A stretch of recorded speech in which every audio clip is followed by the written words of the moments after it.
Bipolar enlightenment. Bipolar enlightenment. Could it be that these two experiences, which seem so different from each other, could actually be on a sensory level the same thing? At first you may think this is impossible, but when you take a closer look, both experiences start with the same event, a collapse of the ego. Now, most people already know that bipolar disorder can have some pretty negative symptoms, like spending lots of money, having big mood swings, or even hallucinations and paranoia, which I talk about at length in other videos. But few people are aware that a bipolar manic episode can also include many symptoms that have been associated throughout history with glimpses of spiritual enlightenment. So, whether you're a Buddhist monk who gets there by meditating for 20 years, or you're a 19-year-old kid who gets hit by it in a shopping mall, both experiences will most likely involve aspects which are deeply spiritual in nature. And when I say spiritual, what I really mean is mystical. So now I'm going to take you through a series of sensory experiences which are common to both the person going through an experience of enlightenment and the person going through the type of acute psychosis which is commonly associated with bipolar 1. And to illustrate my point, I'll be using the work of my favorite artist, Salvador Dali, who I'm sure you would agree, if he were alive today, would be heavily medicated. The first thing that often happens in a bipolar manic crisis, and is also known to happen in different forms of enlightenment, such as a Kundalini awakening, is that you have this incredible surge of high energy. That's usually the first thing that hits you. As I described in detail in the first video of this series, the cause of this surge in energy is that there's an ego collapse and the soul is set free for the first time. Speaking personally, the deepest mystic experience that I had was the sense of oneness with everything.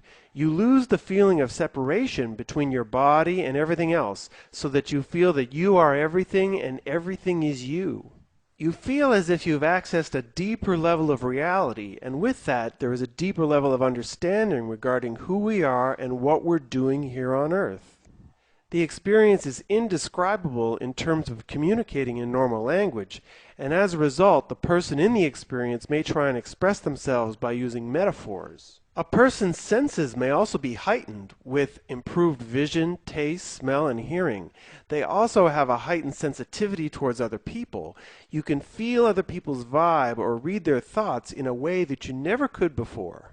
For many people, there's a sense of timelessness, with some people having the sensation that they can control time, stopping or starting time based on their own individual desire or concentration.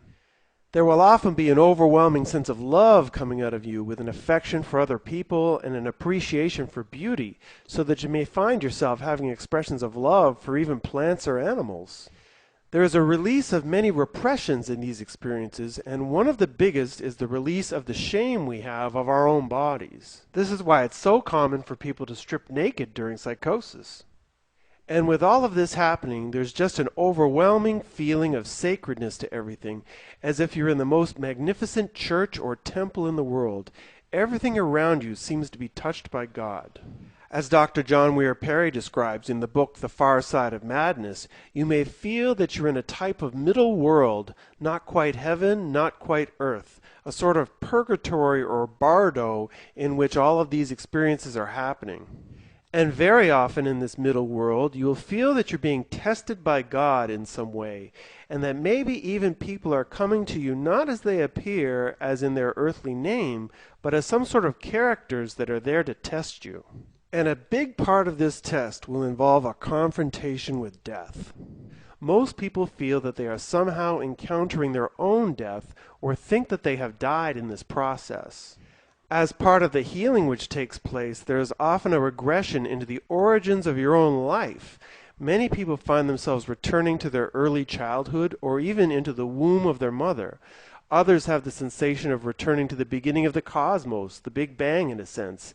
And for some, it's a combination of both, as well as other powerful experiences, such as recalling a past life. And as your process starts to move through, you begin to have a shift in your values. Your own feelings and sense of personal integrity become more important to you than they ever were before. There's also a broadening of your consciousness, an elevation to a more social, global consciousness.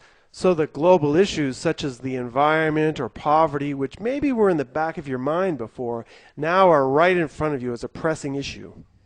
So, like I was saying in the beginning, if you're a 19-year-old kid who's been hit by a bipolar manic crisis, you should easily be able to recognize some, if not all, of these sensory experiences that I'm talking about. But what you didn't know is that throughout history, all of these sensory experiences that you have had have somehow been related to different forms of enlightenment. These mystical sensory experiences have been associated with Satori in Zen, Samadhi in Hinduism, Nirvana from Buddhism, and even the visions which Christian saints would have. And in the West, these experiences have been recognized by a number of psychologists and psychiatrists as well, leading-edge people such as Dr. Stan Grof, who refer to these experiences as being part of a spiritual emergency. Ken Wilber refers to a variety of mystic experiences, and I think all of these would be related to what he calls nature mysticism.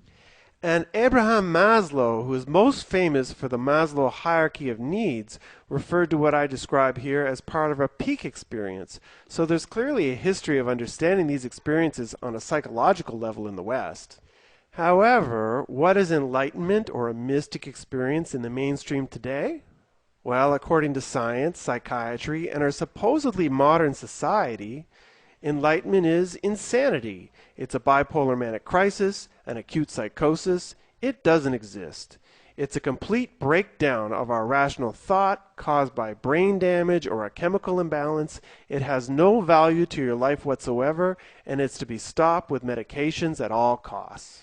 Now what I want to do in part 2 of this video is show you some examples of how each of these spiritual experiences can lead to some very strange behavior on your part, behavior which everyone around you will mistakenly see as signs of mental illness. So that's up next.